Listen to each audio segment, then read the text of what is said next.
माझ्यावर 70,000 कोटींच्या भ्रष्टाचाराचा आरोप करणाऱ्यांसोबत मी सत्तेत। गुन्हा सिद्ध होण्याआधीच कोणी दोषी असतं का? सिद्धार्थ बनसोडेंना सावरताना अजित पवारांचं विधान।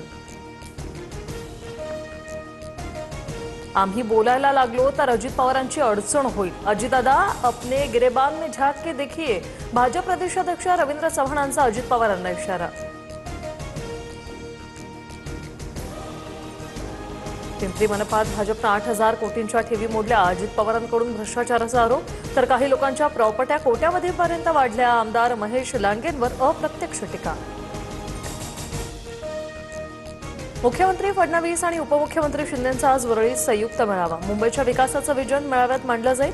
फडणवीसांच्या मुंबईत 6 पेक्षा अधिक सभा तर अनेक ठिकाणी रोड शो असणार। बिनविरोध निवडणुकांचे सविस्तर अहवाल द्या। राज्य निवडणूक आयोगाचे यंत्रणांना निर्देश। उमेदवारांनी कधी माघार घेतली? दबावाचा काही आरोप आहे का? शहानिशा करून अहवाल जिल्हाधिकाऱ्यांकडे मागवला। इतके उमेदवार बिनविरोध कधी निवडून आले नव्हते। बिनविरोध निवडून येण्यासाठी 5 ते 10 कोटी दिले। सर्वांचा फोन तपासा। कुणाचा दबाव ते समजेल। संजय राऊतांचा आरोप। पुण्यात अजित पवारांच्या राष्ट्रवादीचे उमेदवार बाबूराव चांदेरेंच्या मुलाने पैसे वाटल्याचा आरोप। भाजप उमेदवार गणेश कळमळकरांचा मुख्यमंत्र्यांना फोन। बाबूराव चांदेरेंच्या मुलाला तडीपार करण्याची मागणी।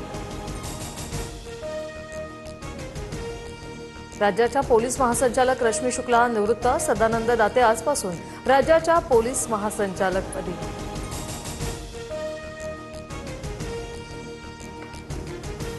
शेतकऱ्यांना मोठा दिलासा।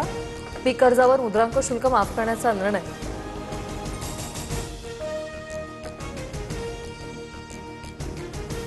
पश्चिम रेल्वेवर ग्रँट रोड ते मुंबई सेंट्रल दरम्यान रात्री